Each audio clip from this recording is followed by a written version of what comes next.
গীতা বড়বাবুকে বলে, আমার ফোন বারবার করে ট্র্যাক করা হচ্ছে, তাই আমার ফোনটা অন করতে পারছি না। তবে আপনার ফোনটা দিন, আপনার ফোন থেকে আমি একজনকে ফোন করব। তখন বড়বাবু বলে, কাকে? তখন গীতা বলে, দিন, আপনার মেয়েকে আমি খুঁজে বের করব। তারপরে দেখা যাবে গীতা বড়বাবুর ফোন থেকে একটা ভিখারিকে ফোন করে, আর ফোন করে বলে, শোন, একটা মেয়ের ছবি পাঠাচ্ছি তোকে। সেই মেয়েটাকে তোকে খুঁজে বের করতে হবে। মেয়েটা কোথায় আছে, কি অবস্থায় আছে, সবটা তোকে জানতে হবে। তখন এই পিচ্ছি ছেলেটা বলে, সেটা আবার কে?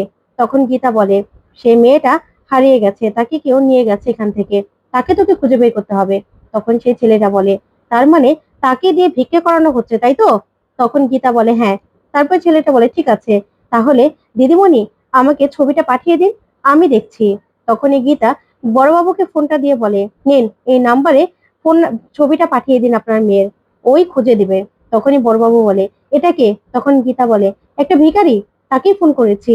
তখন বড়বাবু বলে, তার মানে আমার মেয়ে বেঁচে আছে, আমার মেয়েকে আপনি খুঁজে দিতে পারবেন? তখন গীতা বলে, হ্যাঁ পারবো। তাই প্লিজ আপনি কোনো রকম কোনো খবর আমার দেবেন না।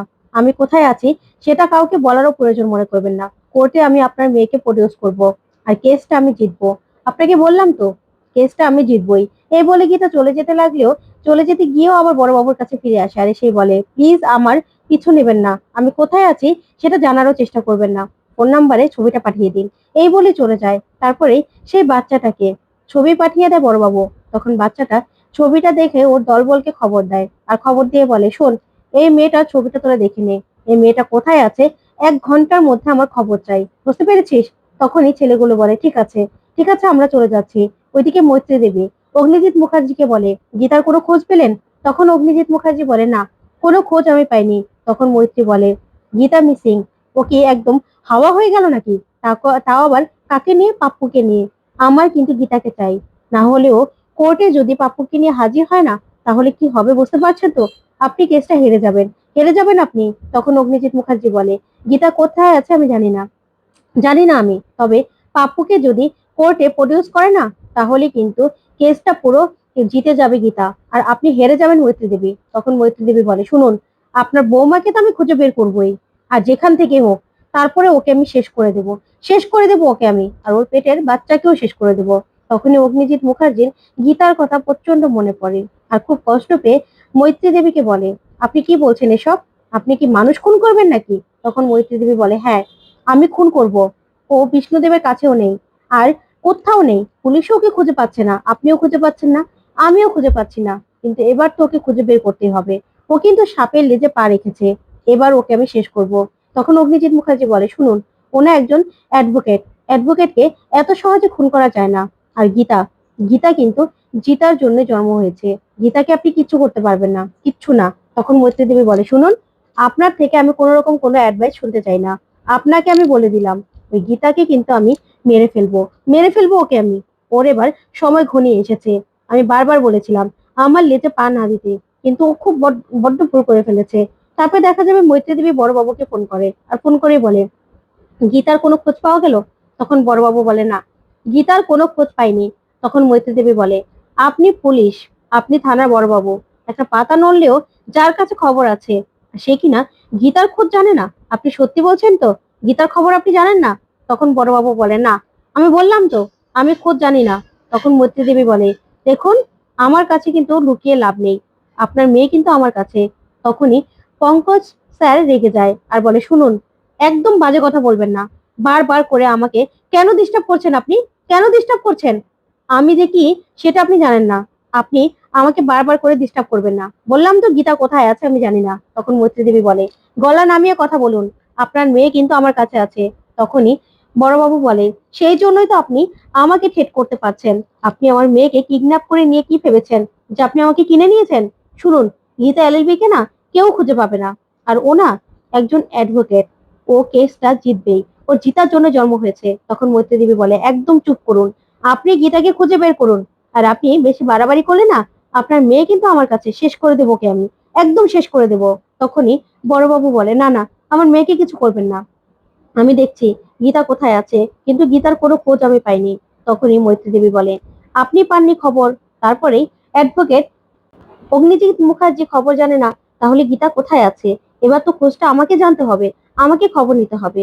তখনই বড়বাবু বলে, খোঁজ করুন না আপনি, আপনি খুঁজে পাবেন না। বললাম তো আপনি খুঁজে পাবেন না। আপনার পক্ষে গীতাকে খুঁজে বের করা সম্ভব নয়। তখন মৈত্রী দেবী বলে, শুনুন, আপনার কোনো জ্ঞান আমি শুনতে চাই না। গীতা কোথায় আছে সেটা শুধুমাত্র আমি জানতে চাই, আর পাপ্পু কোথায় আছে সেটাও জানতে চাই। কি ভেবেছে গীতা? ও কোর্টে আসতে পারবে? ও কোর্টে আসতে পারবে না। আর আপনার মেয়েকে না আমি শেষ করে দেবো। তখন পঙ্কজ আবার কাঁদতে থাকে আর বলে, না না না, আমার মেয়েকে কিছু করবেন না। তারপরে ফোনটা রেখে দিয়েই বড়বাবু বলে, আপনি জানেন না মৈত্রী দেবী গীতা কি জিনিস? একবার শুধু গীতা আমার মেয়েকে খুঁজে বার করুক, তারপরে আমি কি জিনিস সেটাও আপনাকে আমি বুঝিয়ে দেবো আমি। আমি থানার বড়বাবু, আমি কি করতে পারি। ওইদিকে অগ্নিজিৎ মুখার্জি বলে, ঠিক আছে আমি চলে যাচ্ছি। তখনই মৈত্রী দেবী বলে, শুনুন, আপনার বৌমা আপনার বৌমার আপনার বৌমা কিন্তু হারবেই, হারতেই হবে। আর পাপ্পুকেও নিজের কাছে লুকিয়ে রেখে কি ভেবেছে ও কেসটা জিতে যাবে? ওকে আমি কেসটা জিতে দেবো না, কিছুতেই না। এবার দেখবেন আমি কি করতে পারি। তখন এই বললে অগ্নিজিৎ মুখার্জি সেখান থেকে চলে যায়। তারপরে দেখা যাবে মৈত্রী দেবী তার গুন্ডাকে ফোন করে, আর ফোন করে বলে, গীতাকে কোথাও খুঁজে পাওয়া যাচ্ছে না। গীতা কোথায় আছে খুঁজে বের করো। আর কালকে কোর্টে যেন গীতা কিছুতে পৌঁছতে না পারে, একদম পুরো রাস্তা ব্লক করে দাও। তখন গুন্ডাটা বলে, ঠিক আছে ম্যাডাম, আপনি চিন্তা করবেন না, আমি দেখছি কি করা যায়, আমি দেখছি। ওইদিকে মৈত্রী দেবী খুব ভয় পেয়ে যায় আর মনে মনে বলে, গীতা কোথায় আছে, কোথায় আছে গীতা, কি করতে চাইছে মেয়েটা। ওইদিকে দেখা যাবে অগ্নিজিৎ মুখার্জি বাড়িতে আসে। তখনই পলয় বলে, কি বড়দা, খুঁজে পেলে তোমার বৌমাকে? গীতা কি খুঁজে পেলে? তখনই অগ্নিজিৎ মুখার্জি বলে, পলয় তুই তুই যেদিকে জেগে আছিস এখনো? তখন পলয় বলে, আমি একা নয়, সবাই জেগে আছে, কেউ তোমার জন্য খায়নি, তুমি তো বাড়ির বড়। তখন অগ্নিজিৎ মুখার্জি বলে, কেন আমার জন্য কেন খাসনি তোরা? তখন পলয় বলে, এ সব কিছু তো গীতা গীতাই নিয়ম করেছিল তাই না? বাড়ির বয়োজ্যেষ্ঠ আগে খাবে, তারপরে আমরা খাবো। আর আজকে তোমার পছন্দের সব খাবার রান্না করা হয়েছে। তখন অগ্নিজিৎ মুখার্জি বলে, কেন আজকে কেন এসব করা হয়েছে? তখন পলয় বলে, আসলে মেহেক খুব কান্নাকাটি করছিল, তাই তোমার পছন্দের সব খাবার রান্না করা হয়েছে। তুমি তো জিতে গেছো তাই না? গীতার কোনো খোঁজ পেলে? তুমি নিশ্চয়ই বিষ্ণুদেবের বাড়িতে গিয়েছিলে। তখন অগ্নিজিৎ মুখার্জি বলে, তুই কি করে জানলি? তখন বলে, আমি জানি তো, আমি জানি, আমি তোমাকে চিনবো না? তুমি একটা কেস জিতার জন্য কি করতে পারো সেটা আমি জানি। নিজের অন্তঃসত্ত্বা বৌমাকে বাড়ি থেকে তাড়িয়ে দিলে, মেয়েটা কোথায় আছে কি করছে সেটা জানার প্রয়োজন মনে করলে না? একটা কেস জিতার জন্য তুমি এতটা মরিয়া হয়ে গেলে, আমি না ভাবতেও পারছি না দাদা। তুমি নিজের দিকে নিজে তাকাতে পারছো তো? আমি না ভাবতেও পারছি না। তখন অগ্নিজিৎ মুখার্জি বলে, পলয় তুই কিন্তু বড্ড বেশি কথা বলছিস। তখন পলয় বলে, আমি বেশি কথা বলছি? মেয়েটাকে কদিন ধরে পাওয়া যাচ্ছে না, কোথায় আছে কোথায় ঘুমোচ্ছে কোনো অন্তঃসত্ত্বা? তুমি না ও কত খেয়াল রেখেছিলে, ওর কথা ভেবেছিলে, ও কি খাবে না খাবে সবকিছু না তুমি বলে দিতে, সবকিছু খেয়াল রেখেছিলে। এখন এখন এখন মেয়েটার কথা কেন ভাবছো না তুমি? মেয়েটা কোথায় আছে কি অবস্থায় আছে তোমার কি একটুও চিন্তা হয় না? চিন্তা হয় না তোমার? তখন অগ্নিজিৎ মুখার্জি কিছুই বলে না। তখন পলয় বলে, কাব্যা ফোন করেছিল, ওরা বিয়ের ডেট ফিক্সড করতে কালকে আসবে। নাও এবার, ওরা ওরা তো ধরেই নিয়েছে গীতা এই বাড়ি থেকে চিরতরের জন্য চলে গেছে, স্বস্তিকে জীবন থেকে চলে গেছে। এবার নিয়ে এসো কাব্যাকে বিয়ে করিয়ে এ বাড়িতে তোমার ছেলের জন্য নিয়ে এসো। তুমি তো এটাই চেয়েছিলে তাই না? আর কেসটাও তুমি জিতে যাবে, আর কি, তাই তো? এবার তোমার মনের আশা পূরণ হবে দাদা, তোমার মনের আশা পূরণ হবে, তুমি এবার জিতে যাবে।